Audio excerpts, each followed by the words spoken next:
하나님의 역사는 인류를 구원하시는 역사입니다.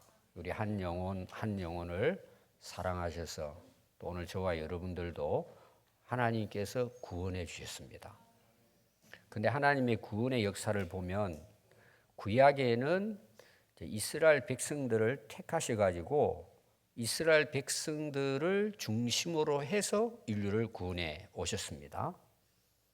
그리고 이제 신약에 와서는 예수님을 보내주시고 또 그 예수님을 믿는 공동체, 오늘로 말하면 교회죠. 교회를 통해서 인류를 구원해 가십니다. 특별히 이제 우리가 오늘 읽은 요한계시록은 마지막 때 하나님의 역사에 대한 예수님의 계시예요. 그런데 시작을 보면 이 하나님의 역사에 이루어질 계시를 그 당시 소아시아 지역인 7교회에다가 보냈습니다. 왜 그럴까요? 하나님의 마지막까지의 구원의 역사의 중심은 교회에 있기 때문입니다. 교회를 통해서 하나님께서 역사를 하신 것이죠. 그럼 오늘 요한계시록에 나오는 버가모 교회는 2000년 전의 교회입니다. 그럼 그 당시 7그 교회뿐만 아니라 오늘 우리가 볼 버가모 교회도 실제로는 오늘 현재 있는 우리 이 땅에 있는 교회를 대표하는 것입니다. 하나님의 구원의 역사는 여전히 지금도 교회를 통해서 진행되고 있고 지금 또 우리 평안교회를 통해서도 하나님의 구원의 역사는 진행이 되고 있습니다. 그럼 여러분들이 하나님의 역사 속에서 교회의 역할이 얼마나 중요한 것을 아셔야 합니다. 교회가 가지고 있는 사명, 교회가 해야 될 사명, 그 책임감은 굉장히 중요합니다. 우리 인류 역사를 보시면은 크게 두 가지 역사를 흘러가죠. 인간들이 중심으로 한 역사예요. 그 일반 역사라 그래요. 그게 이제 그 나라의 왕을 만들고 또 정치가들이 모여가지고 나라를 이끌어가죠. 그건 세상 사람들의 나라입니다. 오늘 우리나라를 보면 뭐 대통령이라든지 또 국회라든지 또 많은 정치인들이 있잖아요. 그들은 하나님의 역사가 아니에요. 인간의 역사를 이끌어가는 자들이죠. 그런데 그 안에 교회가 있습니다. 하나님이 역사하는 교회죠. 그러면 시대를 우리가 보면은 지금도 동일해요. 세상은 죄악이 많아요. 불의가 많습니다. 부정부패가 심각합니다. 예전이나 지금이나 인간의 정치는 그렇습니다. 그건 완전할 수 없습니다. 그래서 여러분 전쟁이 일어나잖아요. 내란이 일어나잖아요. 그건 세상 사람들이 하는 일이에요. 거기에는 희망이 없어요. 여러분들 정치인들에게 희망을 건다는 것은 그건 어리석은 거예요. 우리나라 역사도 마찬가지예요. 오히려 나라는 정치인들을 통해서 백성들이 어려움을 당합니다. 지금까지 여러분 선한 역사는 거의 없다고 보면 돼요. 그런데 희망은 어디 있을까요? 교회에 있습니다, 여러분. 교회가 그 역사를 하나님의 역사로 이끌어 간단 말이에요. 더 쉽게 표현하면 교회가 바르게 쓰면 하나님께서는 그 나라를 바르게 인도하십니다. 근데 교회가 무너지면 정치는 그냥 그런 거고 그 나라는 망해버립니다. 그게 지금까지 역사가 우리에게 증명해 주고 있습니다. 그러니까 오늘 우리 교회는 우리 자신들을 가리키잖아요. 여러분 교회의 역할이 얼마나 중요한 것을 아셔야 합니다. 하나님은 교회를 통해서 지금 일하신단 말이에요. 근데 교회가 썩어버렸어요. 부패했어요. 그럼 여러분 교회는 말할 것도 없고 그 사회는 끝나는 거예요. 여러분들이 그래서 역사를 두 가지로 보면 됩니다. 인간의 역사하고 하나님의 역사를 보면 돼요. 그럼 결론은 어떻게 될까요? 하나님의 역사가 결국은 승리합니다. 지금 이 당시에도 요한계시록이 기록될 때도 로마가 그 유대인들 이스라엘을 지배했잖아요. 여러분 그 지배가 어때요? 선할까요? 악한가? 매우 악하죠. 그러면 그런 세상 속에 있는 교회는 항상 뭐가 따라왔을까요? 고난과 핍박이 따라온 거예요. 그런데 역사는 그 믿음을 지킨 교회를 통해서 하나님의 역사는 지금도 건재하고 승리해 갑니다. 그래서 요한계시록은 결론이 뭐예요? 교회가 승리한다. 이기고 하나님은 그 교회를 통해서 인류의 마지막 역사를 장식할 것이다. 그러니까 여러분들이 마지막 때 일어날 일에 대해서 예수님이 계시하시면서 어디에다가 계시했어요? 미국에다 계시했어요? 중국에다 계시했어요? 교회에다 계시한 거예요.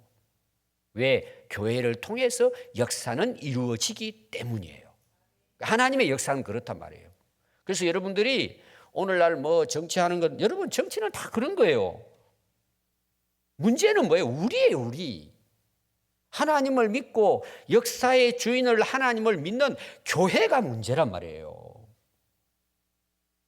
여러분 세상은 다 그렇다니까요. 지금까지 인류 역사는. 여러분 정치하는 사람이 정말 나라를 위해 희생할 사람이 몇 명이나 될까요, 여러분? 아마 100명에 한두 사람 되면 많을 거예요. 다 자기 야욕이에요, 여러분. 다 당파 싸움이에요. 이건 우리나라만 그런 게 아니에요. 전 세계가 다 그런 거예요, 여러분. 그럼 어떤 일이 나요? 뭐 우리가 북한이나 중국 봐요. 숙청시켜버리잖아요. 그게 여러분 세상 역사예요. 희망이 없어요, 거기는. 우리가 희망이란 말이에요. 교회가 희망이란 말이에요. 교회가 교회로서 사명과 역할을 책임감 있게 감당하면 그 사회는 밝아지는 거예요. 왜 그럴까요? 하나님이 그렇게 하시는 거예요. 그 우리나라 여러분 옛날에 역사하고 복음이 들어와서 140년 지금 우리가 지금 얼마나 자유롭고 평안하게 예수 믿게 돼요. 하나님의 역사죠. 근데 영국이나 유럽은 망해버렸잖아요. 여러분 정치인들이 잘못해서 망한 게 아니에요. 교회가 부패되면은 그 역사는 사라지는 거예요. 여러분 이스라엘 나라도 그랬잖아요. 586년에 남유다가 바벨론에 멸망해버리잖아요. 역사에 사라져버리잖아요. 그리고 1900년을 헤맸단 말이에요. 오늘 여러분들이 꼭 기억하셔야 됩니다. 교회의 역할, 교회의 사명과 책임감이, 그러니까 나의 책임감이 얼마나 중요하다는 사실을 여러분들이 깨달아야 돼요. 그럼 오늘은 제가 세 번째 버가모 교회에 대한 말씀을 보는 거예요. 그래서 오늘 여러분 시작을 한번 보십시오. 버가모 교회에 누구에게 편지했다고요? 자, 사자는 누구라 그랬어요? 목회자란 말이에요. 지도자란 말이에요. 교회 지도자란 말이에요. 그럼 여러분 교회가 중요한데 그 교회의 첫 번째 중요한 인물이 누굴까요? 지도자예요. 말씀을 전하는 자예요. 말씀이 바로 선포되고 전하는 곳에는 하나님이 역사하십니다. 성령님이 역사하세요. 그래서 사람들이 변화가 되는 거예요. 여러분 많이 모이는 것하고 변화는 다른 거예요. 여러분 그걸 아셔야 돼요. 많이 모인다. 교회가 커졌다. 여러분 크기는 하나님이 아무 관심이 없어요. 한 사람의 믿음의 사람을 찾으시는 거예요. 하나님이 일하실 사람을 하나님은 찾고 계신단 말이에요. 그런 교회를 하나님께서는 보고 역사를 이끌어 가신단 말이에요. 그러니까 우리 한 사람 한 사람이 여러분 얼마나 중요하다는 사실을 깨달아야 돼요. 여러분 우리는 예수 믿는 사람, 하나님을 믿는 사람은 세상을 탓할 게 없어요. 여러분 정치인들 탓하지 마세요. 그 사람들은 원래 그런 사람들이에요. 여러분 희망을 걸면 안 돼요. 내가 희망이란 말이에요. 여러분 여러분 자신이 희망이란 말이에요. 그런데 이 말씀을 버가모 교회 사자에게 전한 분이 누구냐? 누구실까요? 예수님이시죠. 근데 버가모 교회에는 예수님이 어떤 모습으로 말씀하셨다는 거예요? 좌우에 날선 칼을 가진 예수님이라는 거예요. 검을 가졌단 말이에요. 그럼 거기 보니까 특별한 게 뭐냐 하면은 좌우에 날선 검이에요. 저도 이제 군대 생활 좀 오래 했습니다. 34개월 했어요. 원래 36개월 해야 되는데 시간이 지나면서 2달 빠졌어요. 34개월이 없어요. 지금 뭐 군대 생활 아무것도 아니죠. 배가 되니까. 근데 그때는 우리가 그 옛날 그 긴 총, M1을 해가지고 긴 총을 가지고 훈련을 했어요. 굉장히 무거워요. 근데 한 가지 총하고 같이 주는 게 뭐냐? 단도예요, 단도. 옛날에 군대 생활 하시면 아실 거예요. 여기 핵대에다가 그 딱 끼워가지고 훈련했어요. 그러고 이제 나중에는 이제 육탄전이 벌어지잖아요. 지금은 그런 아마 연습할지 모르겠네요. 육탄전이 뭐냐, 총알 다 없어져 버리고 싸우게 되는데 그때는 육탄전이잖아요. 나가서 막, 그래서 그때는 총 대신에 총알도 없으니까 막 부대차 싸울 때는요, 이 당금 있죠. 당금을 총 앞에다가 끼워요. 끼워가지고 그걸 가지고 그냥 찌른단 말이에요. 그 옛날 여러분들이 그 우리나라 그 6.25 사변 영화를 보면 그런 영화 나와요. 앞에다가 단도를 끼워가지고 막 이렇게 육탄전을 벌이고 그 연습을 해요. 총 가지고. 근데 그 단도는 칼이 어떻게 생겼느냐? 양날 칼이에요. 이렇게 양쪽으로 딱 이렇게 돼 있어요. 옛날 구석기 시대 여러분 돌칼 같은 거 봐요. 양날이에요. 이렇게 해가지고 사람을 찌르는 데 쓰는 이제 칼이죠. 근데 예수님이 어떤 칼을 가지고 나오셨느냐? 요한에게 보여주는데 양날 칼을 가지고 나오신 거예요. 그럼 이건 진짜 예수님이 전쟁터에 나가가지고 이 양날 칼을 가지고 싸우려고 그럴까요? 이건 상징적인 거예요. 여러분 에베소서 6장 17절에 보면 금이 나옵니다. 영적 전투를 하는데 금이 나와요. 이 공격 무기입니다. 그런데 이것을 어떻게 표현했느냐? 성령의 금, 곧 하나님의 말씀을 가지라 그랬잖아요. 이 칼은 성경에는 말씀으로 많이 비유됩니다. 그럼 왜 그냥 칼이라고 하는데 양쪽 다 날이 있는 칼이라고 했을까요? 양날이 있는 칼이라고 했을까요? 그 이유가 있는 거예요. 일반적으로 이렇게 해석합니다. 한쪽 칼만 있으면은 한쪽만 계속 이렇게 사용을 하잖아요. 근데 양날이니까 어때요? 이렇게도 사용하고 저렇게도 사용하는 두 가지 역할을 한다는 거예요. 그럼 첫 번째 역할이 뭐냐? 율법이에요. 왜? 말씀이니까. 구약에는 율법이잖아요. 그럼 율법의 여러 목적이 뭐예요? 이렇게 살아라는 거잖아요. 이렇게 살아. 안 살아면 어떻게 돼요? 망하는 거예요. 자, 우리가 십계명 한번 봅시다. 지금도 십계명은 유효합니다. 옛날에 율법이지만. 왜 그럴까요? 다 유익해요. 자, 다섯 번째부터는 어떤 율법이 나와요? 내 부모를 공경하라. 이런 부모 공경 잘하는 나라가 좋은 나라예요. 그러면 여러분 뭐 살인하지 말라, 간음하지 말라 쭉 다 나오잖아요. 거짓말 하지 말라 나와요. 자, 지금도 유효해요, 안 해요? 지금도 유효해요. 왜? 그게 하나님 말씀이니까. 그래서 모든 세계 나라의 법이 처음에 세워질 때는 다 십계명을 기초로 하고 있는 거예요. 우리에게 좋은 거란 말이에요. 제가 예를 들면 교통법규 한번 봅시다. 이런 교통법규는 왜 만들었죠?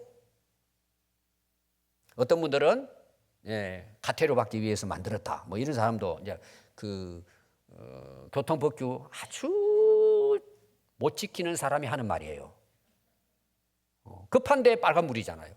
지나가다 걸려버렸어요. 여러분, 교통법규는 우리의 안전을 위해서, 생명을 위해서 만들어 놓은 아주 유익한 거예요. 그러니까 우리가 어떻게 해요? 안전하게 횡단보도도 건널 수 있잖아요. 그게 약속돼 있으니까. 그게 없으면 어떻게 돼요? 가다가 사고 나잖아요. 굉장히 우리에게 유익을 주는 거예요. 율법도 마찬가지예요. 우리가 살아가는데 굉장히 유익을 줘요. 근데 문제는 뭘까요? 법을 어겼을 때예요. 어겼을 때는 어떻게 해야죠? 법에 따라서 처벌을 받아야죠. 여러분들이 막 가태료, 어떤 분들은 1년에 100만 원 나오는 사람도 있고 그러더라고, 물어보니까. 끝까지 안 내다가 차 팔 때 되니까 500만 원 내라, 뭐 이런 거 나오잖아요. 반드시 법은 지키면은 법에 따라서 심판을 받는 거예요. 나중에 어떤 일도 일어날까요? 사형까지 당해요. 이게 양날이에요. 그럼 한쪽 날은 율법이고 한쪽 날은 복음이에요. 복음은 우리를 죄인이지만, 율법으로는 죽어야 되지만, 망해야 되지만, 우리는 예수님이 십자가에 흘린 피로 우리가 그걸 믿을 때 죄를 용서받고 심판에 이르지 아니하고 사망에 이르지 아니하고 영생에 이르게 되는 거예요. 복음이에요. 이 양날이 있다는 내용이에요. 예수님 말씀은 그런 예수님이 버가모 교회에 이 말씀을 기록해서 주셨다는 거예요. 그 다음에 여러분 읽어보면요, 13절에 예수님 말씀해요. 내가 너희들을 잘 안다. 그럼 너희는 여기 누굴 가리켜요? 버가모 교회 성도들을 가리키죠. 지금 너희들이 어디에서 무슨 일을 하고 어떻게 살아가고 있는지 내가 다 알고 있다는 거예요. 그 앞에서도 이런 내용이 나왔는데 이거는 어떤 의미냐? 이거는 좋은 의미입니다. 안다는 것은 너 나쁘지 않은 거 그동안 못된 장은 내가 다 알고 있어 이런 차원이 아니고 너희들이 지금 어디에 살고 있는지, 너희들이 지금 어떤 곳에서 신앙생활을 하고 있는지 내가 다 알고 있다 이런 내용이에요. 여러분들이 한 주간 동안 이제 살다 오셨잖아요. 뭐 대부분 다 큰 문제 없었겠지만 또 알게 모르게 여러분 중에서는 굉장히 한 주간을 힘들게 보낸 사람도 있을 거예요. 왜냐 환경이 너무 안 좋은 거예요.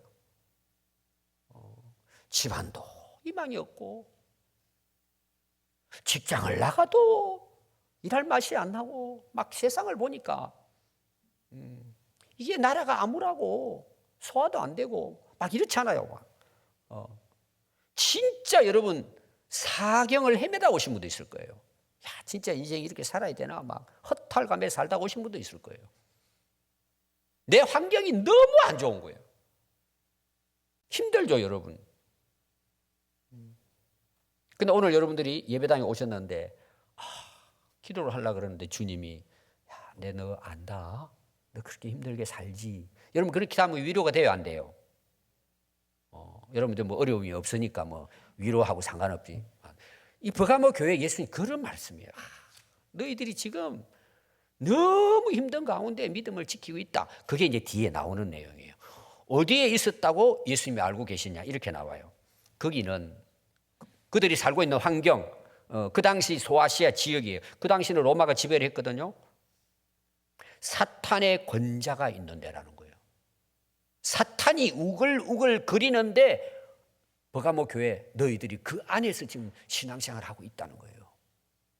좀 우리가 쉽게 표현하면 도저히 견뎌낼 수가 없어요. 신앙생활 할 수가 없어요. 너무 힘들고 어렵고 핍박과 고난이 심하는데 거기 보니까 사탄이 그들을 지배하고 있다는 그 곳에서 지금 너희들이 살아남았다는 이야기예요.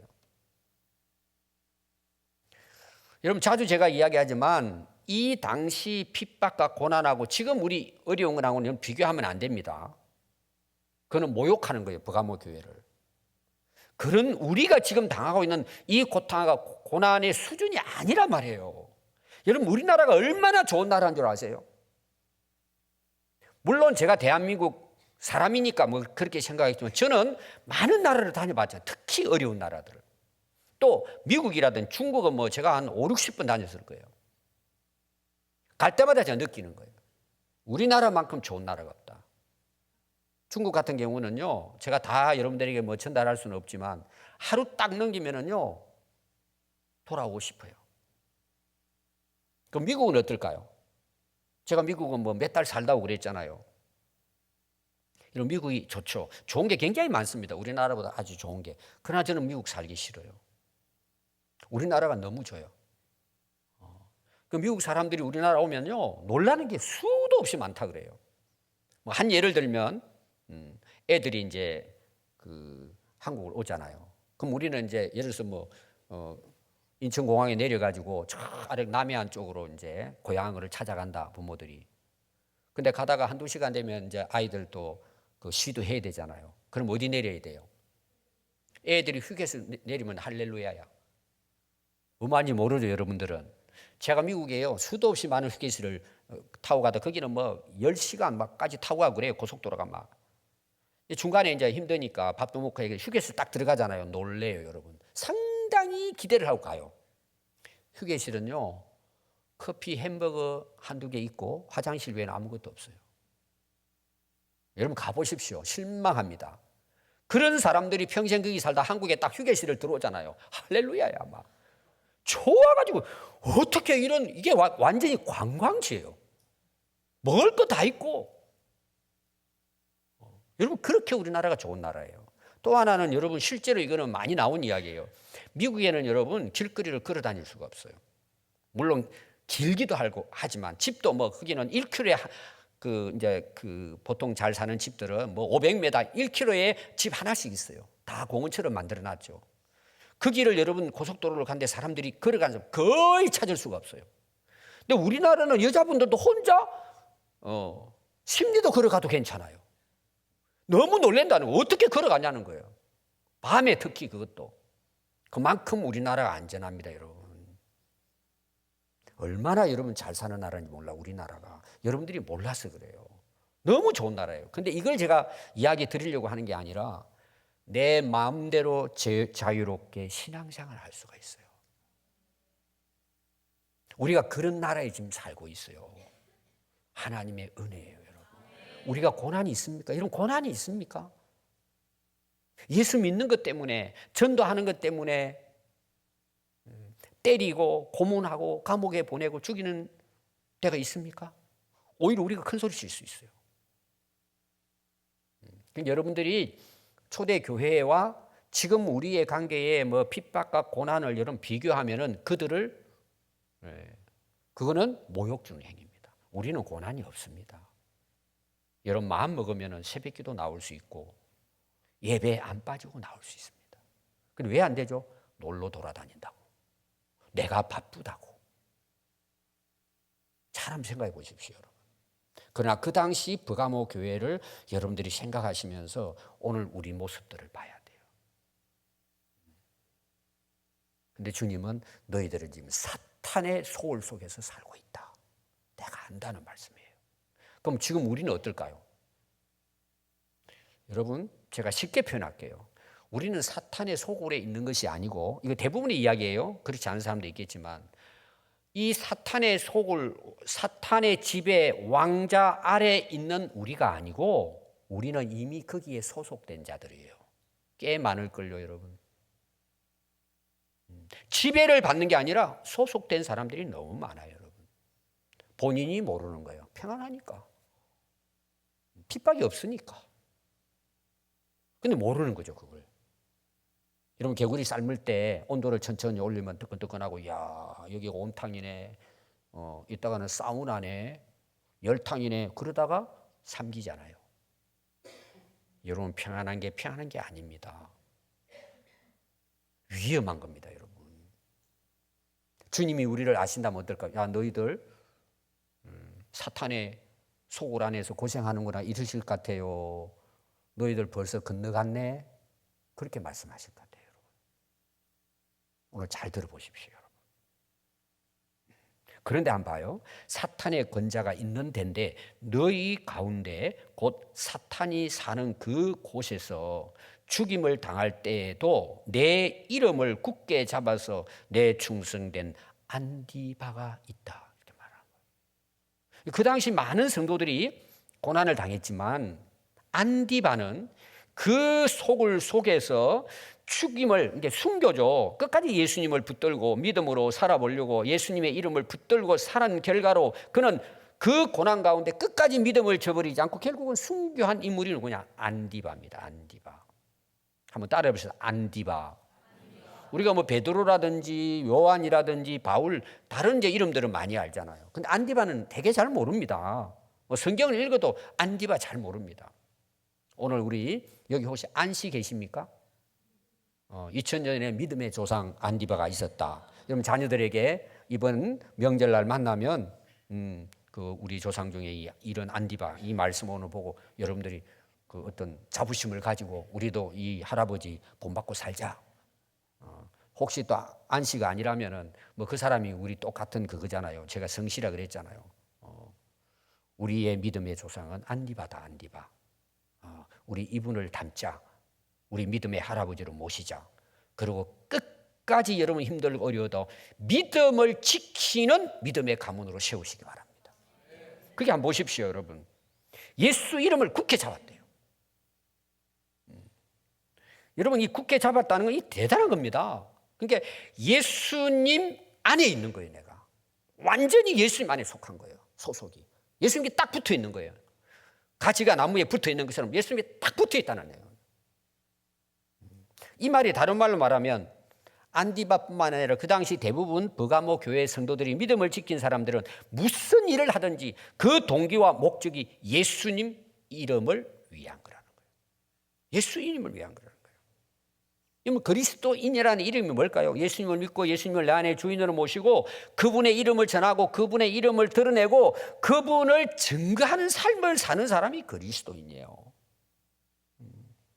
더 중요한 건 여러분 오늘 예수님께서 말씀하시잖아요. 인정한다 그래요. 인정. 예수님 지금 안디바를 인정한 거잖아요. 내가 아무리 신앙생활 잘한다고 내가 자부심을 가져도 예수님이 나를 인정하지 않은 것은 믿음이 아닙니다, 여러분. 착각하는 거죠. 여러분 한번 잘 생각해 보세요. 대부분 저도 목회자니까 여러분들이 이제 다 그래도 교회 직분을 대부분 갖고 있는 믿는 사람들인데 여러분 정말 예수님의 이름을 위해 사십니까? 그 예수님이 이름이라고 하는 것을 밖으로 드러내놓고는 실제로 그 속 안은 내가 주인입니까? 내 이름과 내 영광과 내 성공을 위해 살아갑니까? 여러분들이 한번 오늘 잘 확인해 보시기 바랍니다. 여러분 정말 내가 예수님께로부터 믿음을 인정받는 것이 진짜 은혜고 여러분 축복이라는 사실을 깨달아야 돼요.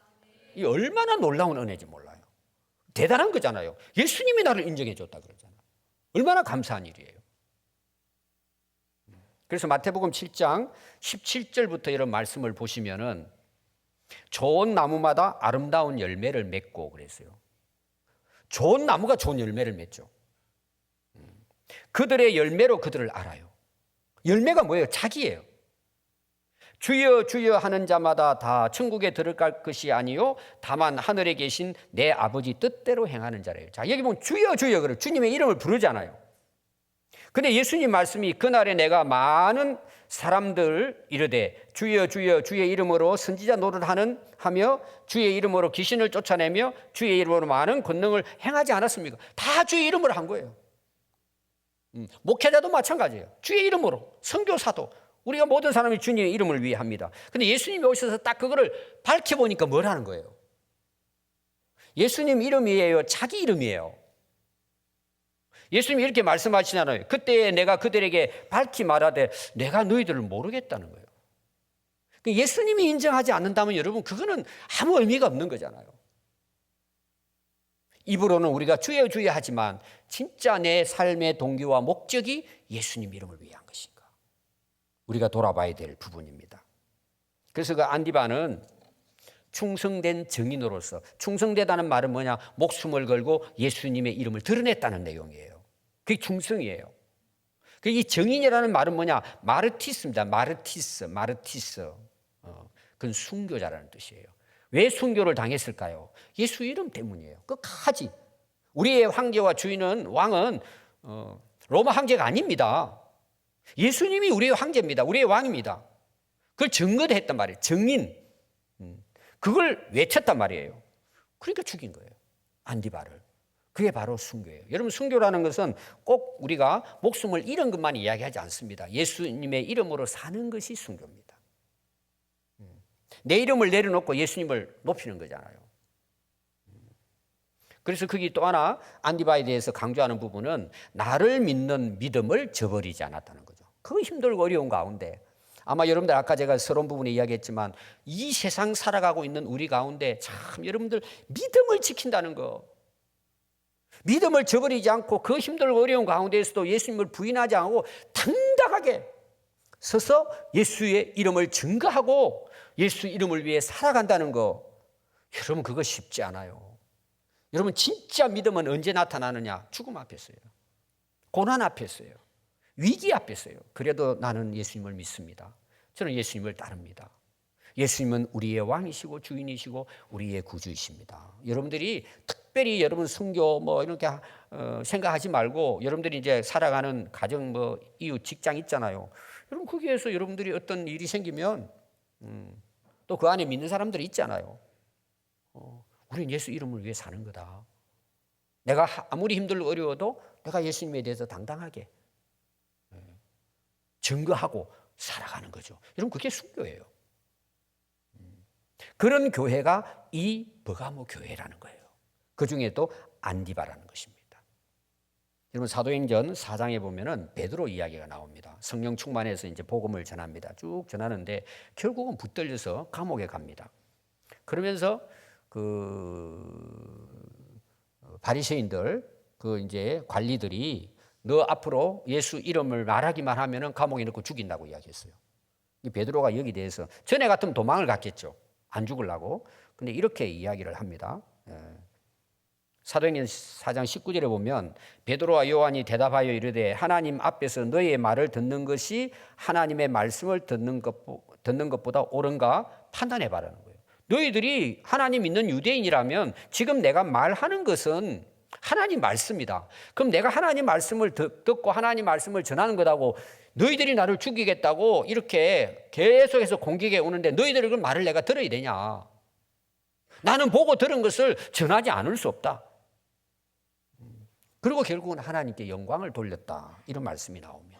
또 우리가 잘 아는 바울은 감옥에 갇힙니다. 복음을 전하다가. 얻어 터져가지고 피투성이가 돼가지고 제일 아래 지하 감옥에 갇혀가지고 지금 끙끙 앓고 있습니다. 그런데 베드로가 그 바울이 뭐라 했을까? 바울과 실라가 거기서 찬양을 합니다. 기도를 합니다. 그곳에서도. 그리고 복음을 전합니다. 모든 죄수들이 다 들었다고 했어요. 그러고는 나중에는 간수장이 온 가족이 예수 믿는 역사가 감옥에서 일어납니다.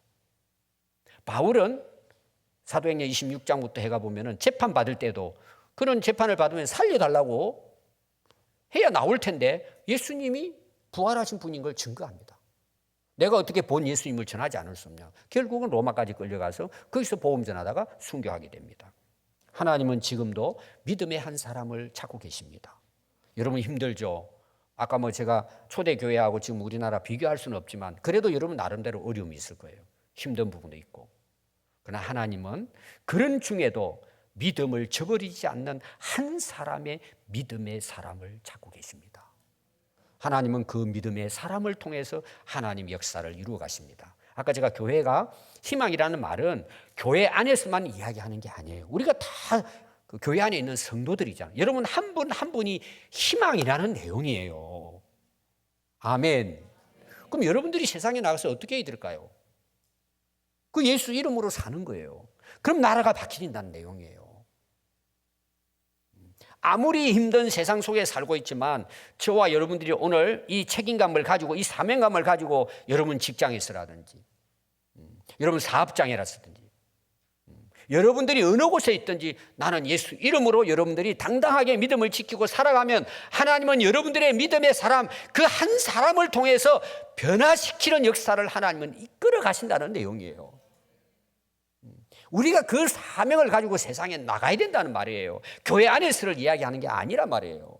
왜 하나님은 그들이 가는 곳을 통해서 역사를 하시니까. 오늘 여러분들이 이런 책임감을 가지고 그냥 여러분들이 직장에 가서 월급 받는 사람만 일하시지 말고 이 직장을 살리는 것은 내가 하나님 앞에 믿음으로 살아갈 때 여러분들이 유익을 끼치는 거예요. 또 우리 교회 또 많은 또 그 학교 선생님들 계시잖아요. 제가 이제 젊은 그 교사들에게는 만날 때마다 지난번에도 우리 청년들 중에 교사들이 있는데 제가 만나서 이야기했어요. 너희들은 얼마나 큰 사명을 갖고 있는지 모른다. 너희들이 그 아이들 한 명 한 명을 바르게 가르치면 이 나라는 희망이 있다고 그랬어요. 그 사명과 비전을 가지고 하라고 제가 이야기했어요. 그냥 월급 받으려고 하지 말고. 그럼 여러분 보세요. 의사당. 여러분들이 다 그 직장 있잖아요. 여러분들이 한 사람의 믿음의 사람이 되는 거예요. 어느 곳에서든지. 그럼 여러분 그걸 통해서 하나님은 일하시고 그 한 사람의 믿음의 사람을 통해서 그 주변 사회와 나라를 변화시킨다 나간단 말이에요. 그런데 교회가 썩어버렸어요. 예수 이름으로 사는 사람이 없어요. 그 고난과 어려움을 감내하려고 하질 않아요. 그냥 세상 사람들하고 타협하고 짝하고 살아가다 보니까 세상은 희망이 없는 거예요. 여러분 믿음의 한 사람이 되시기 바랍니다. 안대와 같이 어떤 경우에서도 예수 이름으로 여러분들이 믿음을 지켜내고 그 어두운 세상을 밝히는 여러분들의 등불과 여러분들의 소금이 되어야 한단 말이에요. 아멘. 그 당시 버가모 교회는 그 사탄의 소굴 속에 있는 교회였지만 그렇게 했다는 내용이에요. 그러면 완전했을까요? 그 다음 여러분 말씀 보십시오. 14절부터 내가 한두 가지 너희들에게 책망할 게 있대요. 여러분 완전한 교회는 없습니다. 거기 보니까 중요한 게 이렇게 나옵니다. 발람의 교훈과 니골라당의 교훈을 너희들이 지키고 있다는 내용이에요. 이게 말이 됩니까? 말씀을 따라서 움직여야 되는데 이 발람의 교훈은 뭐냐 하면은요. 민수기에 보면은 25장 또 31장에 보면은 이스라엘 백성들이 이제 그 공격에 들어오니까 모압의 왕이 발람이라고 하는 거짓 자기들의 이제 선지자죠. 시켜가지고 이스라엘을 저주하게 만듭니다. 우리가 도저히 그 하나님을 대상해서 이길 수는 없으니까 신들의 전쟁으로 이길 수 있도록 당신이 가서 저주를 하라는 거예요. 부올 산에 올라가 가지고 하나님께서 막으시잖아요. 근데 결국은 어떻게 된 줄 아세요? 이 발람을 통해서 이스라엘 백성들이 망합니다. 왜냐하면은 여자들을 통해 가지고 행음하게 만들어서 우상을 숭배하게 만듭니다. 그 우상을 숭배해 가지고 그 당시 많은 사람들이 그게 따라가 가지고 그들이 범죄함으로 2만 4천 명이 즉사합니다. 싸우지도 않고 연병으로 죽었다 그랬습니다. 그래서 오늘 여러분 내용을 한번 보십시오. 이렇게 기록을 하고 있습니다. 2가지 책망할 것이 있나니 거기는 내게 발람의 교훈을 지키는 자들이 있도다. 발람이 발락을 가르쳐 이스라엘 자손 앞에 걸림돌이 되간 거예요. 넘어지게 하는 거죠. 우상의 제물을 먹게 하였고 행음하게 하였느니라. 그것이 이제 민수기 31장 16절에 이렇게 기록했어요. 보라 이들이 발람의 꾀를 따라 이스라엘 자손을 부올의 사건에서 여호와 앞에 범죄하게 하여 여호와의 회중 가운데 연병이 일어나게 하여 2만 4천 명이 죽은 거예요. 실패했다는 그런 내용이죠. 오늘날 여러분 우리가 두려워해야 될 게 뭐냐? 외부적인 핍박이 있어요. 굉장히 어렵죠.